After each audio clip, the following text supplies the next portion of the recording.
Assalamualaikum warahmatullahi wabarakatuh. Ustadz, tolong sedikit jelaskan tentang sholat jamak, jarak dan lain-lain. Baik, sedikit aja ya. Jamak artinya menggabungkan dua hal dikerjakan dalam satu waktu. Contoh, sebentar lagi kita akan sholat zuhur. Setelah zuhur ada waktu asar. Maka ada jamak, menggabungkan zuhur dengan asar.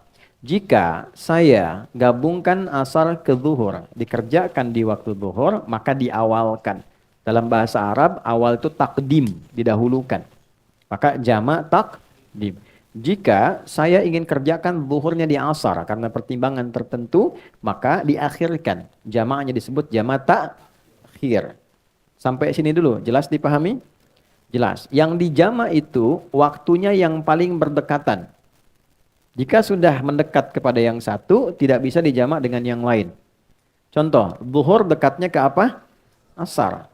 Ya kan? Maka zuhur pasangan jamaknya asar. Karena asar sudah dengan zuhur, maka asar tidak boleh dengan maghrib. Jelas? Maka maghrib dekatnya kemana? Isya. Maka maghrib boleh dijamak dengan isya. Baik takdim ataupun takhir. Subuh bagaimana? Subuh itu menyendiri. Karena itu jauh ke isya, jauh ke zuhur. Ya, jadi nggak bisa dijamak. Saya pengen jamak subuh dah sekalian tahajud ntar gitu kan, nggak bisa. Ya, ada saya di pesantren pernah begitu, si fulan tahajud bangun, masya Allah si bilang kawan ini soleh luar biasa bangun gini. Jumat tuh, itu selesai kita pulang dari masjid di kawan perasaan tadi posisi tidurnya begini juga kita bisa tahajud. Saya tanya, ya Mas fulan gitu kan, antum udah bangun? Udah sholat subuh belum? Adi ini gimana? Udah saya jamu sama tahajud tadi katanya. Waduh, kelampau soleh kawan ini. Jadi ini subuh nggak bisa dijamak karena itu jaraknya jauh ke isya, jauh ke zuhur. Jelas sampai sini? Baik. Untuk kondisi menjamak ini ada dua kondisi. Satu kondisi yang disebut masafah, jarak yang terjadi dalam perjalanan. Mau menempuh perjalanan, jaraknya cukup jauh. Jarak ini dulu jauh itu diukurnya dengan batasan farsakh, ukuran batasan jarak. Kurang lebih 3 farsakh. Kalau di kilometerkan kurang lebih 80 atau 82 kilometer lah untuk sekarang. Jadi setiap perjalanan yang melewati batas itu dengan jarak itu disebut safar namanya. Ya, kalau dari sini mau ke warung bukan safar. Ya, itu tahap. Kemana akhi? Safar dulu. Mana? Warung depan. Bukan safar. Safar itu minimal jaraknya berapa? 80 atau 82 kilo. Ini masafah. Yang kedua masyaqqah. Ya, masyaqqah, bukan masako. Masyaqqah. Masyaqqah itu kondisi yang menyulitkan menunaikan sholat sekalipun tidak dalam perjalanan. Anda profesi dokter akan mengambil tindakan. Tindakan ini operasi dilakukan dari jam 1 sampai menjelang maghrib. Oke, sampai jam 6 misalnya. Baik, maka kita kan tidak safar. Tindakan dilakukan. Ini akan melewati asar. Maka kedepankan asar, tunaikan pada waktu zuhur. Jelas? Walaupun tidak ada safar. Ya, tidak boleh nanti misalnya saya pamit dulu nih waktu operasi. Begitu dibuka, jantung dibuka, Allahu Akbar. Bentar ya, adzan dulu, salat dulu, ntar balik lagi. Nah, itu nggak boleh. Ya, jadi itu yang disebut masyaqqah. Nah, ada yang kemudian menganalisis ulama, jarak itu pun harus dilihat masyaqqahnya juga. Karena dulu 80 kilo pakai unta. Kan? Atau jalan kaki. Unta kecepatan berapa? Standar rata-rata itu paling cepat deh 60-70. Ya, biasanya 30. Kalau santai banget 10-20. Gitu kan? Nah, nyampainya kapan? Antum dari sini mau ke Bandung pakai unta. Gitu kan? Nyampainya kapan?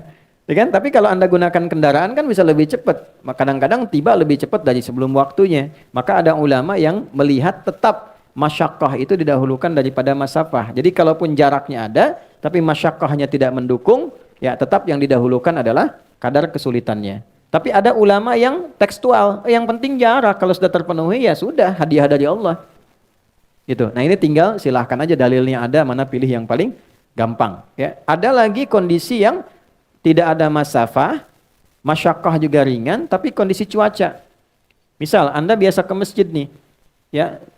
Jamaah maghrib sudah ke masjid, tiba-tiba mau isya hujan besar begitu, geledeknya di mana-mana, ya kan? Nah, itu boleh dijamak seketika juga. Jamak sama dengan isya. Lalu pulang, isya nggak ke masjid lagi.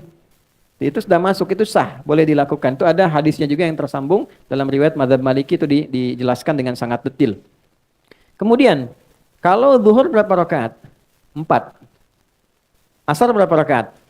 4. Kalau saya jama, dahulukan asar, takdim ke zuhur, ditunaikan 4-4. Maka disebutnya namanya jamak kamil. Sempurna. 4 rakaat. Jelas ya? Yang kedua, ada kondisi, ini saya sedang nunggu nih pesawat. Saya mau berangkat. Sudah di Halim atau di Soekarno-Hatta, nunggu. Kalau saya paksakan 4, saya ketinggalan pesawat. Ya, maka apa yang terjadi? Ya, wa idza darabtum fil ardi falaysa 'alaikum junahun an taqsuru minas shalah. Quran surah keempat ayat 101. Tidak ada salahnya kalau engkau khawatir dalam perjalanan engkau mengkosor. Kosor itu mengurangi, memotong. Ya, dikurangi itu jumlahnya mesti genap, harus selalu genap. Jadi yang ganjil nggak bisa dipotong, dibagi 2. Ya, zuhur jumlahnya berapa? 4, bagi 2 berapa? 2. Hasilnya harus genap, paling minimal 2. Boleh. Ya, maghrib berapa rakaat? 3. Bisa nggak dibagi 2? Tidak bisa. Jadi nggak bisa dikosor maghrib, nggak ada 1,5. Oke, subuh berapa? 2. Sudah batas minimal, nggak bisa dikosor lagi. Udah 2 dikurangin lagi gitu kan? Nggak bisa. Ya, dan akhirnya pun jadi ganjil 1 kan? Maka jumlahnya yang bisa dikosor cuma 3 waktu, zuhur, asar, dan isya. Nah, kosor itu ada yang sifatnya tunggal, ada yang sifatnya jama'. Misal, saya mau kosor nih, zuhurnya karena perjalanan, tapi saya nyampe Semarangnya bahkan sebelum asar.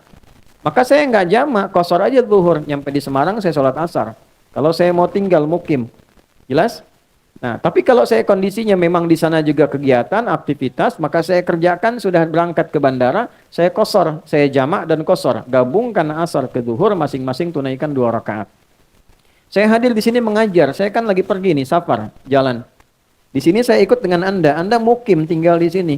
Maka zuhur saya jadi imam misalnya, saya tunaikan zuhur 4 rakaat, saya kosor asarnya 2. Itu namanya jamak kamil dan kosor. Ya, kamilnya untuk yang zuhur, kosornya untuk yang asar. Paham sampai sini? Paham ya? Nah, apalagi misalnya nanti karena permintaannya sedikit. Ustaz, tolong sedikit jelaskan. Nah, itu yang sedikit sudah saya sampaikan. Wallahu a'lam bishawab.